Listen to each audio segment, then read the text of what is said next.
We can't walk without you, say. And we can't talk no without you, say. We can't live without you, say. Have your way. We just can't make it without you. We can't walk without you, Jesus. We can't talk without you, say. Sing we're nothing without you, Jesus. Have your way. Not knowing what your will be done in my life, God. If it's not pleasing to you, take it out of me. If it's not pleasing to you, take it out of me. If it's not pleasing to you, take it out of me. Have your way. God, that's a heart's desire. So help me sing. If it's not pleasing to you, take it out of me. Yeah. If it's not pleasing to you, take it out of me. If it's not pleasing to you, God, take it out of me. Have your way. We cry out, take it out of me. Lord, I'm ready. Take it out of me. God, if it's not pleasing, take it out of me.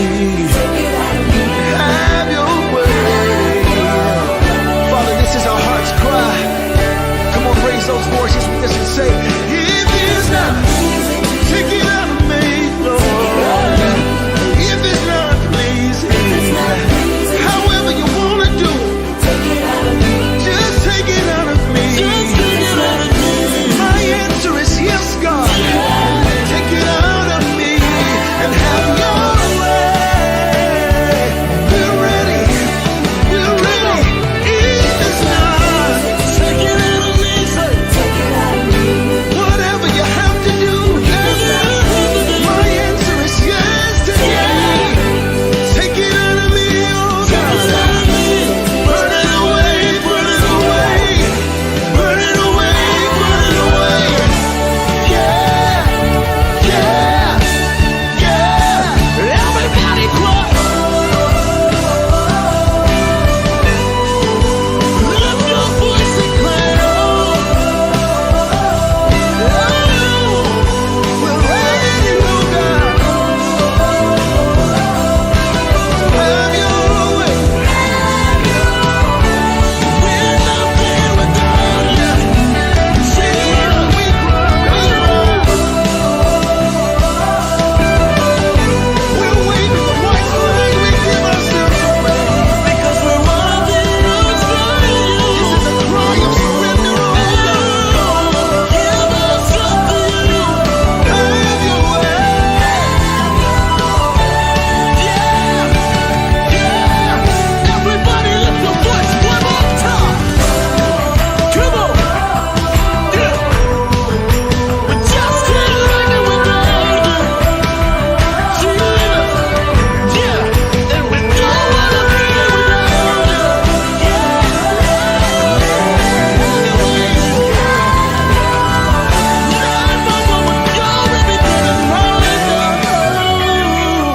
If it's not pleasing to you, take it out of me. If it's not pleasing to you, take it out of me. Oh, if it's not pleasing you, take it out of me. Have your way. Don't wanna be without you, God. If it's not pleasing to you, take it out of me. If it's not pleasing to you, take it out of me. If it's not pleasing to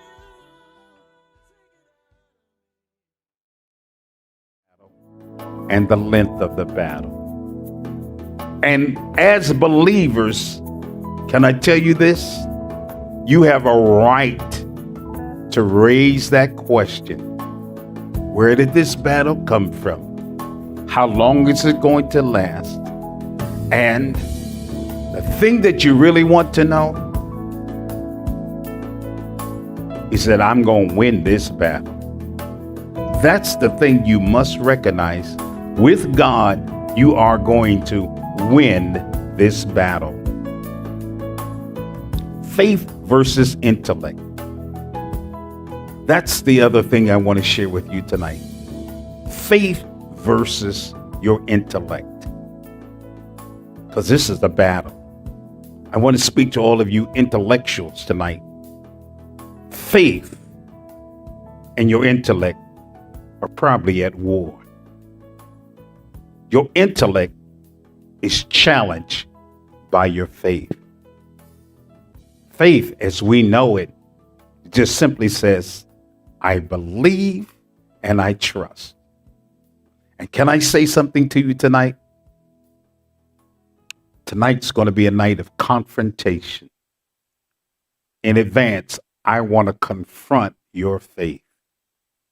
I want you to confront yourself. I want you to examine yourself and confront those issues that you no longer want to talk about. Because there has been something when we were children, because we were poor, we had to play a game called hide and go seek. And the thing that we would do is hide underneath a car, a raggedy car, nobody was driving. No one would come look underneath that car. And you know why? Because they figured it's already gone. It has no value. And some of you might be hiding under something that has no value. And so, after a period of time, you young people wouldn't understand this because you got Xbox Zooms and everything else, and you got Instagram, you got TikTok and every other talk there is. But after a period of time, when they couldn't find you, you know what they would say? All is in free. You can come in free. God's about to set you free. Let's talk tonight. Word of the Lord says, verse 32 out of 1 Samuel chapter 17. And David said to Saul, let no man's heart fail because of him. Thy servant will go and fight with this Philistine. And Saul said to David, thou art not able to go against this Philistine to fight with him, for thou art what? But a youth, and he a man of war from his youth. And David said to Saul, thy servant kept his father's sheep, and there came a lion and a bear, and took a lamb out of the flock. And I went out after him, and smote him, and delivered it out of his mouth. And when he arose against me, I caught him by his beard, and smote him, and slew him. Thy servant slew both the lion and the bear. And this uncircumcised Philistine shall be as one of them, seeing he have defied the armies of the living God. David said, moreover, the Lord that delivered me out of the paw of the lion and out of the paw of the bear, he will deliver me out of the hand of the Philistine. And Saul said unto David, go, and the Lord be with you.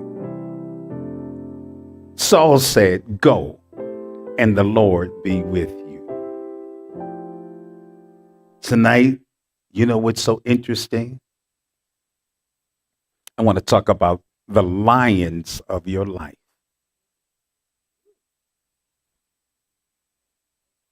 The lions of your life. I wish I had some McDonald's coffee because I just sip and talk to you. I didn't make my coffee run, so I'm just going to have to deal with this. I want to talk about the lions of your life.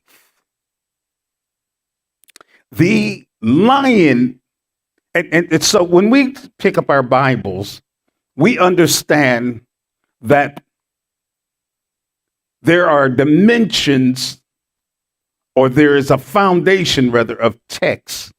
When we're reading out of the Old Testament, many of those stories have been set through the annals of time.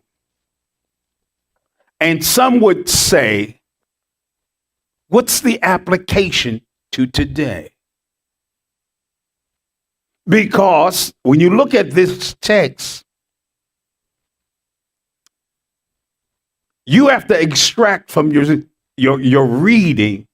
So God, what does this have to do with 2021? If you're going to read the text, you must ask the question.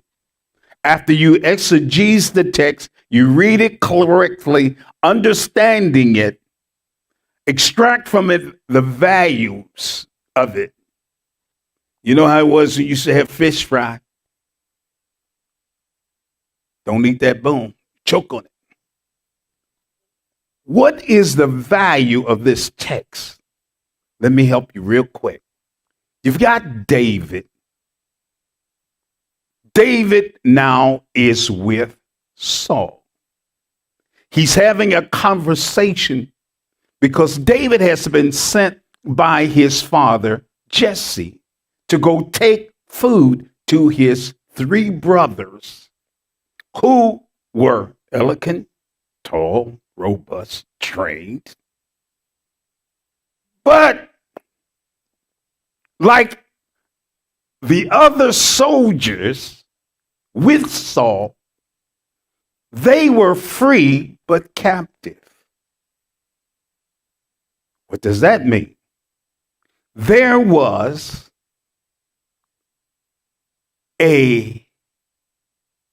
one writer calls him a champion, a strong champion that was holding all of Saul's army at bay.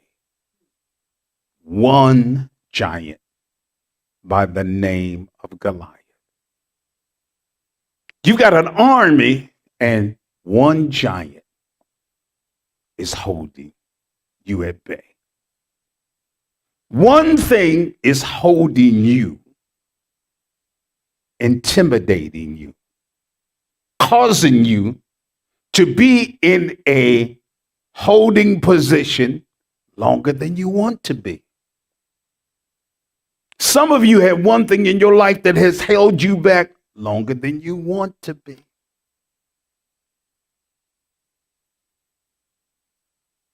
No love tonight.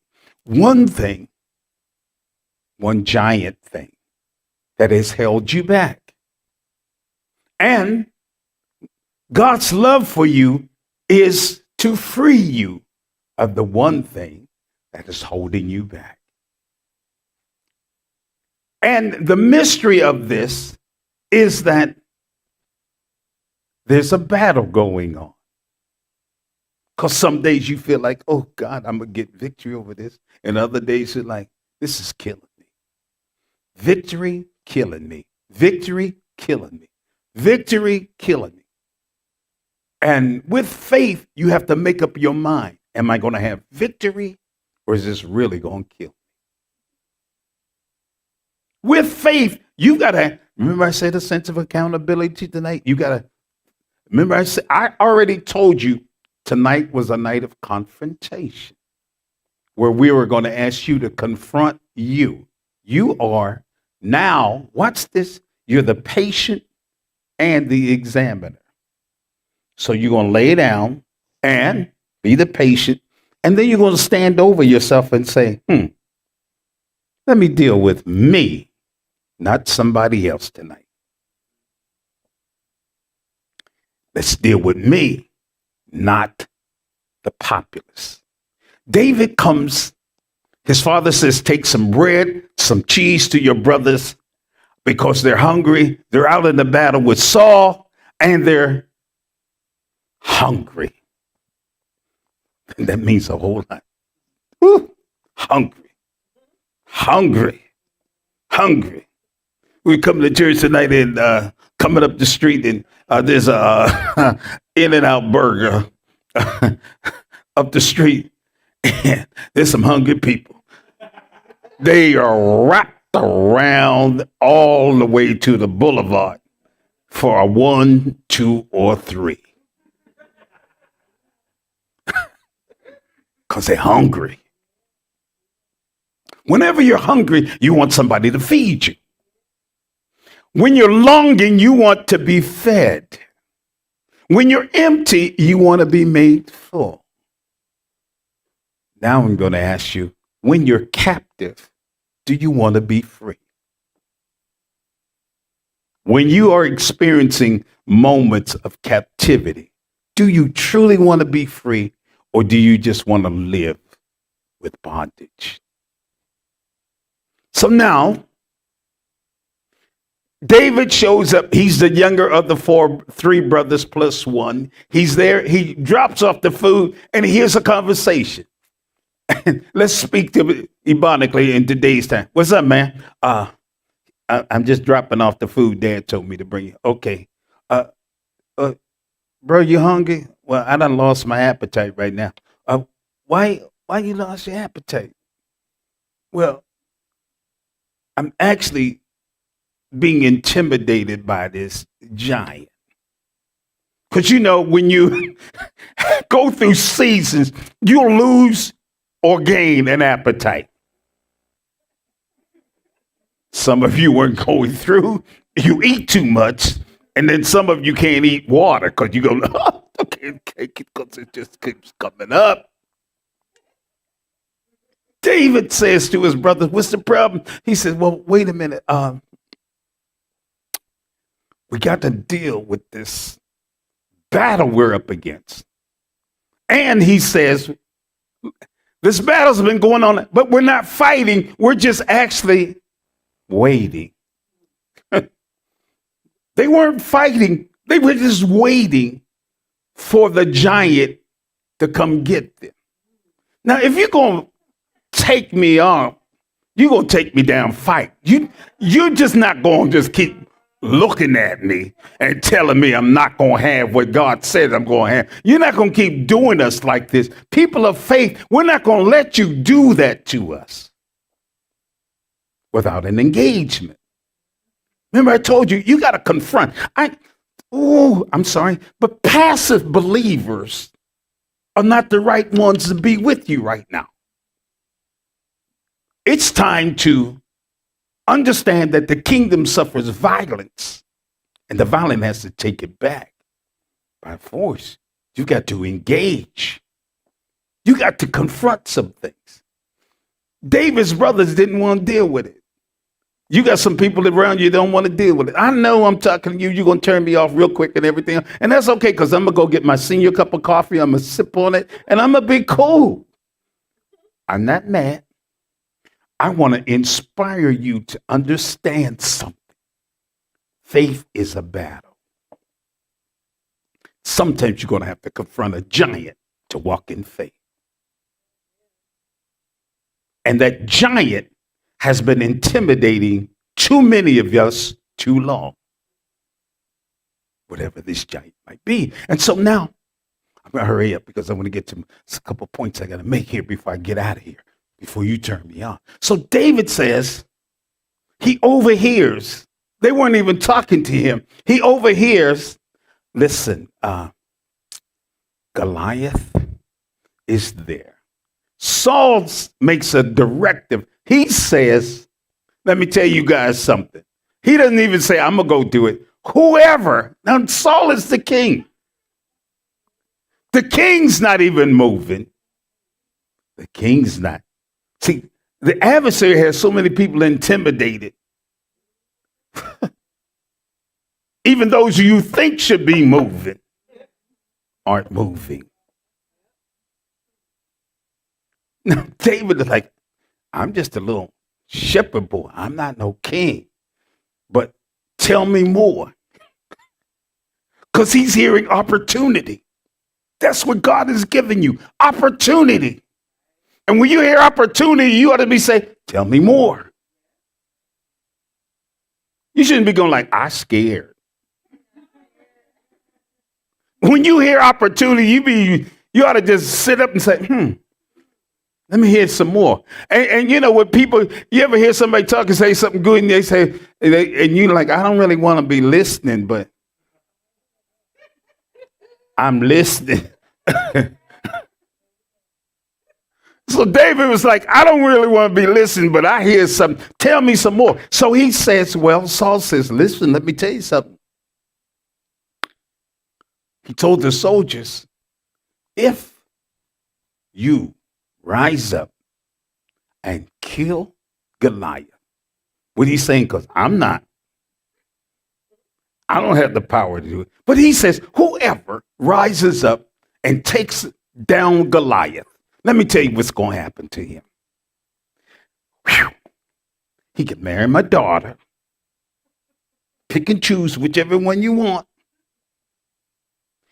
I'm going to give you tax-free the rest of your natural life. And you're going to have places in the kingdom because you took down this giant. So David said, if you read your text in the early part of 1 Samuel chapter 17, David leaves his brother and he said, did he just say that? And his brother said, watch this. We're talking real term now. His brother said, why are you concerned? Because that don't really relate to you. And then his brother said, watch this. What you doing here anyway? Because who's keeping the sheep? Because they knew David's job was to keep the sheep. What do you do when God changes your profession?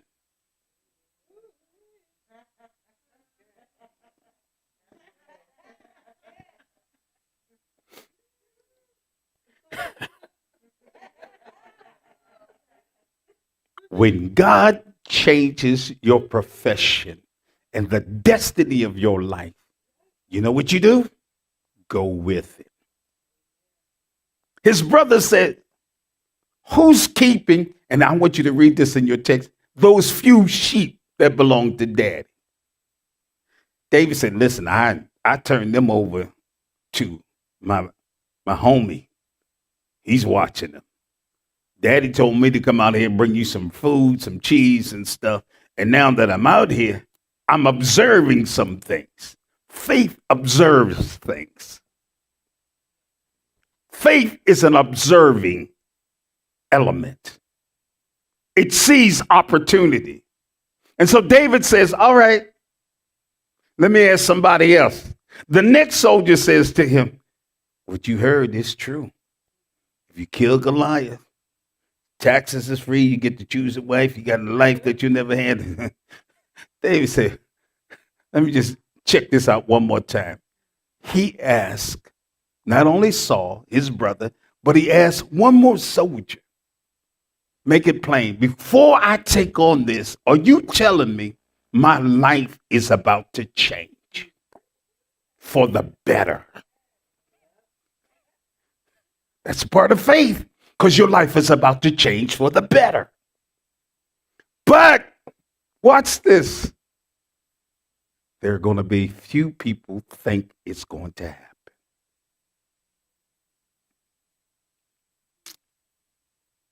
That's when we get to the text. Everybody's afraid. And David says to Saul, let no man's heart be fail or become fearful because of him, the giant, thy servant Now he's already aligned himself. He didn't say I'm the soldier. He said I'm a servant now. That's one of the key things you got to stay in the will of God is stay a servant, which means God, I'm ready to serve you. God, whatever you want. He said, I'm a servant. We'll go and fight with this Philistine. I'll do it because nobody else wants to do it. I'll do it because nobody else wants to take on the task. I see an opportunity and I'm going to go do it. I'm going to go do it. Somebody put that in the comment section. I'm just going to go do it. I'm going to just go do it because nobody else wants to do it. Saul says to David, thou art not able to go against this Philistine to fight with him, but you're just a youth. And here's what I want to tell you today. And David said unto Saul, thy servant kept his father's sheep, and there came a lion. Do you understand? The lion, what does it represent? What does a lion represent in your life? In 2021, when is the last? You can't even go to the zoo because the zoo is kind of locked down because I don't know if it was a gorilla or the giraffe. Something in the zoo caught COVID and they shut the zoo down. Yeah. One of the gorillas or somebody wasn't wearing the mask, I guess. And so the zoo got closed, which means you could not even go see a lion. But David says, I wasn't in the zoo, but the text says, I was watching the sheep, and then came a lion. In your life, you've had some lions come. Did you know that? And I'm not talking about the king of the jungle. I'm not talking about Simba. I'm not talking about those lion kings.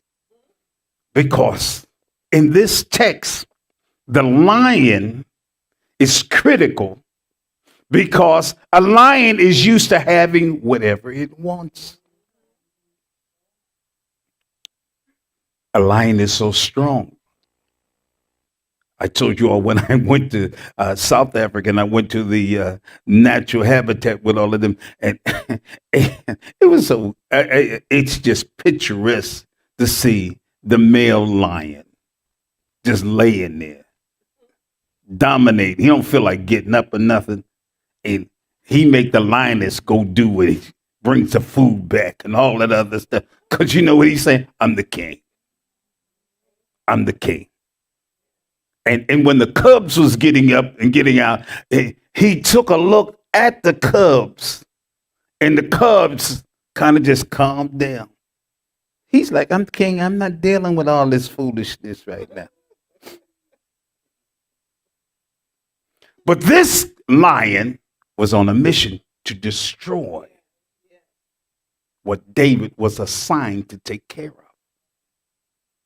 There's a lion in our lives that's coming to destroy and trying to intimidate what God has given you charge over.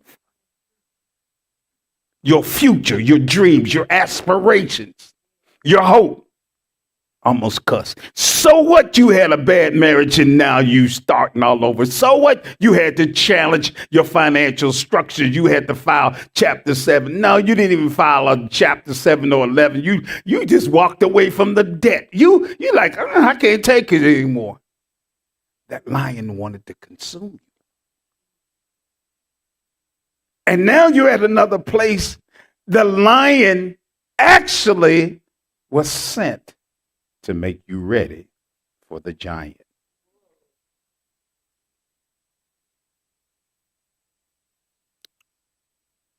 If the lion could have talked to David, he would have said, first of all, David, I know you're a man after God's own heart, because that's what the book of Acts says.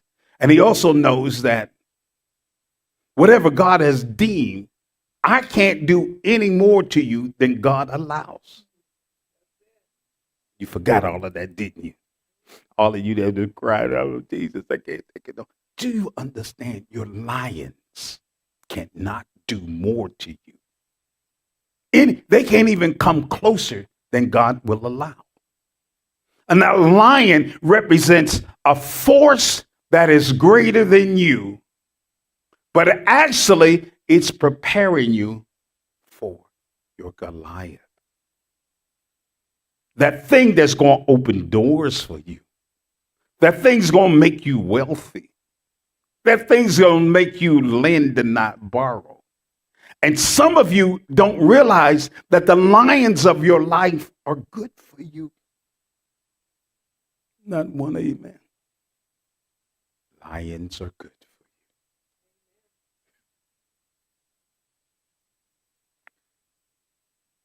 you. The other unique feature in this text, when you're illustrating the text, you have a lion, which is the king of the jungle, and he's strong. And you have a bear that can stand up to anything. You have had to deal in your life past a lion and a bear. And do you know that the lion and the bear were good for you? You don't want that, do you? First of all, you can't outrun a lion, so why don't you front him? You cannot outrun a lion. It's impossible for a human to outrun a lion. Actually, we have heard, particularly in California, those that try to invade the space of a bear and then run away from the bear. And the bear's like, whap, and slap them down because the bear's like, and you can't outrun me. You have to learn how to confront me. Now, with faith, faith is your ability to believe and to trust. So when you're facing your lions and your bear, that's when you've got to extract the power to believe and trust that God will give me strength to front this lion and this bear. And matter of fact, the reason why God allows a lion and a bear to come to you in 2019, because he was preparing you for 2021. Because of the great things you're going to have to carry off this year. After you've gone through the year of the open door, you've gone through all the things you want to do, is you're going to now have to be able to look Goliath in the face. And watch this. You know what David is saying to Saul? Saul, don't let your heart come heavy. And Saul was saying, let me read your resume, David, because, you know, I don't want to see you get destroyed in this. And David's like, it's cool, man. Let me help you with something. Somebody put a note out there on the comment section. This is not going to destroy me. This is not going to destroy me. How do you know? Because here's what David said.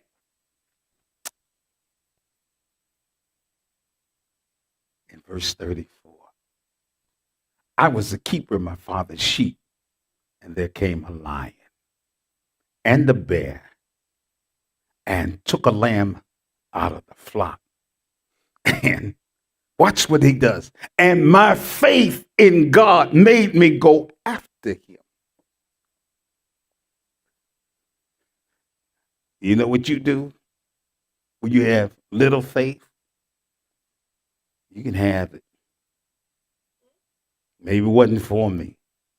How many times have you released something that was for you because it was in the jaws of a lion or a bear? And you felt compelled to surrender. How many dreams have you surrendered to? That's why I asked you about your compassion and your love and your care for other individuals. How many times, who can you tell the truth? Are you the same peaceful, happy person you used to be before the bear and the lion came? Or are you now complacent, not joyful? Just here's your morning testimony. Just another day that the Lord has kept. Meantime, the lion got your stuff. And faith says, go after it. Intellect says, you can't get that. Faith says, you have been strengthened by God to do this. And intellect says, watch this ebonically street by, ain't nobody ever done what you getting ready to do. What makes you think you can do it? Faith says, with God, all things are possible. Faith says, if God allows a lion to pick up something that belongs to you, God has already empowered you to have enough strength to go get it. Faith says, go get your stuff. We walk by faith and not by sight. Without faith, it's impossible to please God. And who are you trying to please? I'm trying to please God. And I'm trying to please God, which means if God allows a lion to come into my territory, he's also prepared me to go get it. If it was God, the lion would have never came. Yes, it would have. Because God knows the power of faith. And if you believe in God, you will use your power and authority to rise up and start taking back what the enemy has stole from you. David says unequivocally to Saul, I'm prepared for this giant because I want to let you hear my resume. Speak about it. All right. The lion came and got one of the sheep. I was out there by myself. I wasn't paying. Nobody had me on video. So I wasn't trying to impress nobody. But faith says stand up and go after it. See, here's the key. You have to war against the intellect of your mind when God tells you to go after something. I lost you. Because the intellect of your mind says, that thing's too big. That's impossible. You don't have enough money. Your credit is not good enough. You came from an inner city family and it was broken. You don't have the intellect. And I want to share with you and I commend you in scripture. Every time God wanted to use someone to be an object of faith, he chose someone that was less than perfect. Faith doesn't say by my intellect I'm perfect. Faith says by my obedience I'll do it. Faith says because God told me. What did he tell you, Moses? He said, go tell Pharaoh I'm going to bring my people out of there. And Moses, I know you have a speech impediment, but that's okay. Go down, stutter if you got to. Rock on one foot if you got to. But whatever you do, do not allow Pharaoh to intimidate you. How many times have you allowed the object of your faith to be intimidated because you moved out of faith into intellect? and started asking questions when you should have been moving, going after the lion. Blood pressure check, knowing it's going to be elevated. I make my mind say it. Ain't nobody going to tell me what to drink. Watch this. The church gave me some coffee cards. I'm going to drink what they gave me. They obviously want me to have this. Do you see what's going on in your life? You are performing against God's will, and you're thinking it's good. You're thinking it's good because you're feeling so constrained and hopeless that even your mind is telling you it's good. Please, ladies and gentlemen, please read this text. Paul is not preaching a sermon. He's not baptizing anybody. Paul is reviewing Paul. When is the last time you stood before the Lord and say, it's just me and you? Just me and you, Lord. Because I'm doing some stuff that I don't want to do. And I'm enjoying it. And here's what the Lord is saying. It's just me and you. Let's find out why you're doing this. See, the Lord does not want you to get on one of the social media platforms and say, I'm struggling. How many of you think it's okay? Do you have the same? Watch this. Do you have the same struggle that I'm having? Can I get one? Can I get a friend? Can I get a fro? Can I get just one? Somebody tell me, have you ever had this happen? Have you ever had this happen? And you notice the social media platform, when you ever engage in it, if you said, I like pigeon meat, you'll find somebody else say, me too, me too, me too. It's designed when you are in a moment of weakness, instead of your mind saying this is wrong, it will say, find another like you. And you know what you will find? Another like you. Do you think I walked around and asked anybody else, did you have coffee this morning? Did you have coffee this morning? Did you have coffee?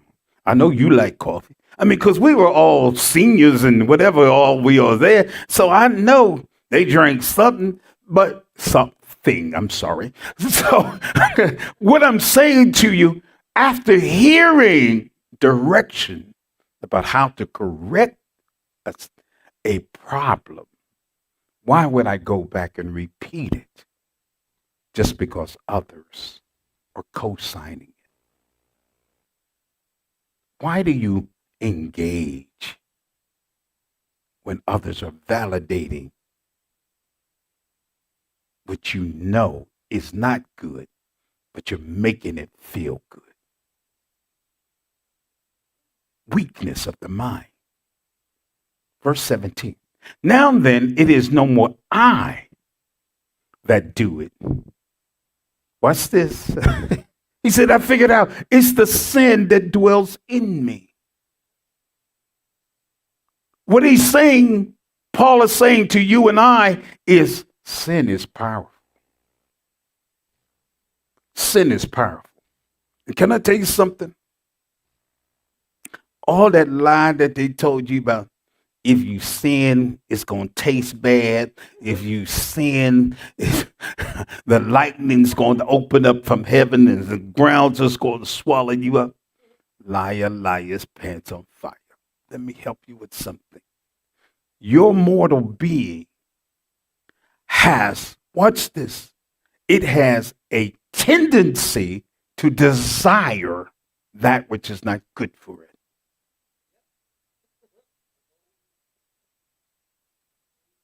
Y'all laughing at me because coffee. What's your hook? What's your hook? What's your hook? And it does not have to mean that it's something as perverted as sexual immoralities, because thank you, since you said it to me, I'm going to say it back to you. The hook in your life is something that you think you can't release. Something that has a power over you. Something that manipulates you. Something that says, no way. Every time they go on that fast every year, I'm giving up my chicken. I'm not giving up my beef. I'm not giving up this because I got to have my protein. I got to have this. And your mind will tell you this. But Paul said, it's not me, but it's the sin that dwells in me. Paul is in his intake class. He says, for I know that in me, that is in my flesh, dwelleth, would you please underscore this, no good thing. Regardless of how cute, fine, sexy you are, how tall, dark, handsome you are, if you don't constrain you, you can be something else.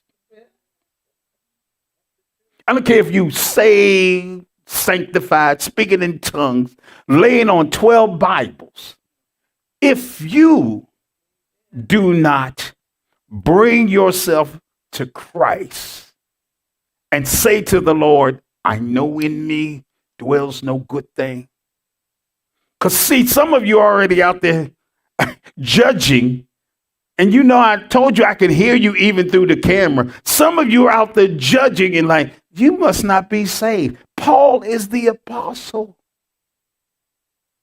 He is the one that God loved so much that when he was on the road to Damascus to slay those Jews and Gentiles that were worshiping Jesus, that the Lord says, man, I got to have him and I've got to transform him.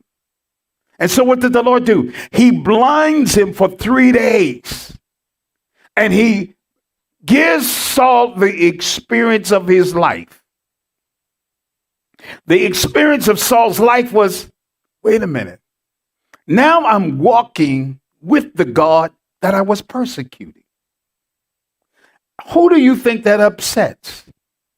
It upsets the dark one, the enemy, because what the enemy has had pleasure with your life is he's kept you away from the blessings of God. He's kept you away from the miracles. He's kept you persecuting those and doubting. And now that God has cleansed you, given you a new direction, has caused you to sense you have value and you have hope. I don't care if you was born, you know, we used to say back east, what side of the tracks were you born on? Y'all don't know anything about that. If the train came through your neighborhood, you was out of the hood, right?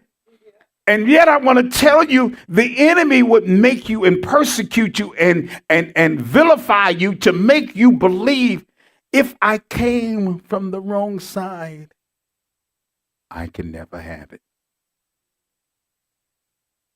And there's some of you watching me now that when you are ready to stand up and do something robust, the sound of that train coming down the rails plays in your mind.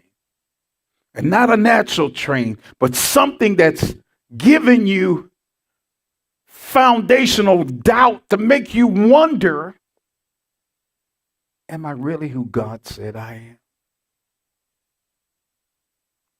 Because somebody ignorant next to you, and I said it and I mean it, somebody ignorant next to you who does not know your value is trying to say to you, in fact, you cannot become who you think you are because you have not come through me. You've not come through my plan. You've not come through my process. But you got to remember something. Saul did not come the way the other disciples did. God uses whom he wishes.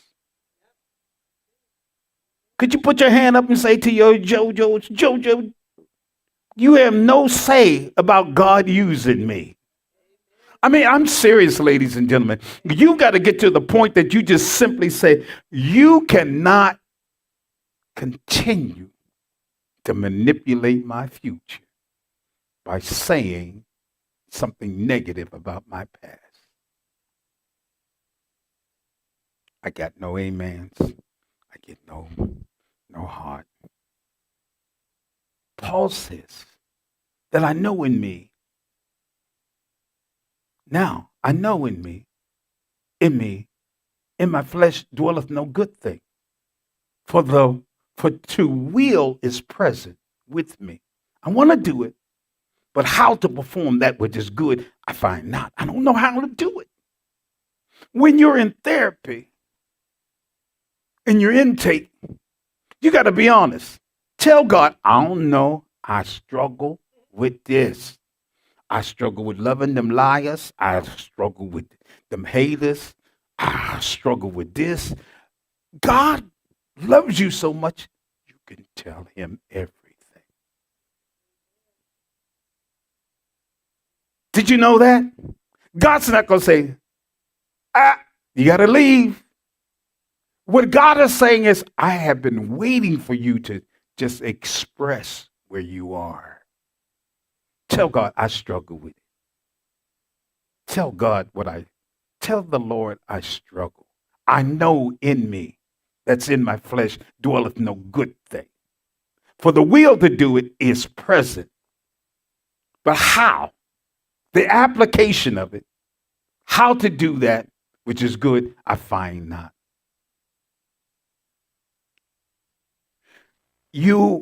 Pastor has told you over and again, and we've read portions of it, The Art of War by Sun Tzu.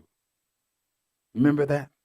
Some of you have given you the title, whether you read it or not, but I read it over and over again. And one of the things that he talks about strategically is when you are in battle, you must remember every battle has an enemy. And sometimes that enemy is you.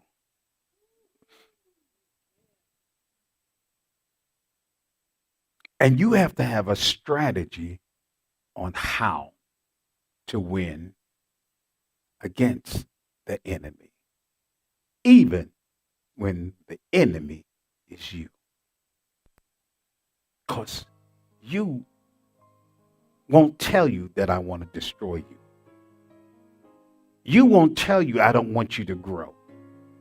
But you will try to desperately interrupt you. So that's why Paul said, I know in me. I know me. How many of you know yourself that well? I know me. I know when it gets tough, I want to quit. I know when they don't sponsor me, I want to quit. I know when they don't speak well of me, I want to quit. And what God is saying, do you know that I never leave you nor forsake you? That I am the God that gives you strength? Do you know that? Or are you still waiting to hear from them when I'm trying to tell you something about me? If you trust and believe me, I'm the God that's going to bring you through everything. Who is going through something tonight? Who's going through something? I think I should quit right now. I only got 30 seconds left in this one. We'll pick this up next week. Who is on the intake table? Who is laying before God and saying, Lord, I'm ready for an evaluation? Here is a disciple admitting, Lord, I need it. So I can only imagine how you, the lay person, would feel. If Paul, a disciple, recognizes that when I want to do what God has asked me to do, something rises up in me and makes me sit back down. Makes me, and here's what I want to talk about next week, because some of you have slipped into addictions now. What addiction, Pastor? I'm not talking about sex. I'm not talking about pornography. I'm not talking about alcohol. I'm talking about extreme measures of weakness. You're addicted to weakness. And the reason you're addicted to weakness because you have somebody that is vilifying you and champion. It's okay. It's okay. But did God say it's okay? Or did he say, because I live, you can face tomorrow?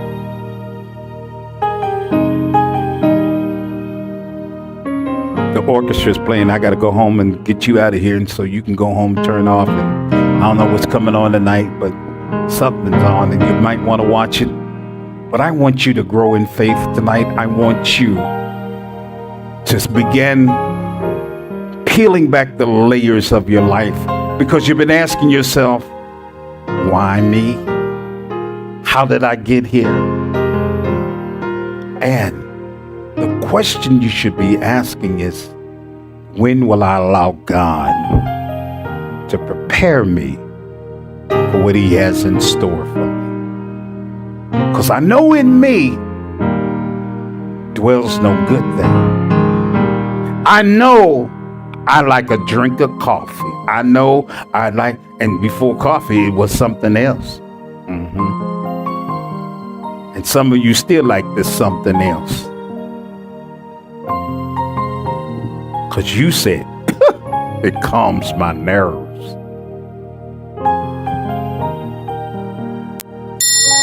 And the Lord is saying,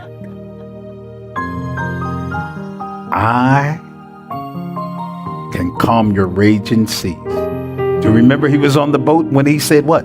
Peace, be still. So, if I'm sitting at the bar with a few friends and we're all buying rounds, of course they're going to encourage me to continue.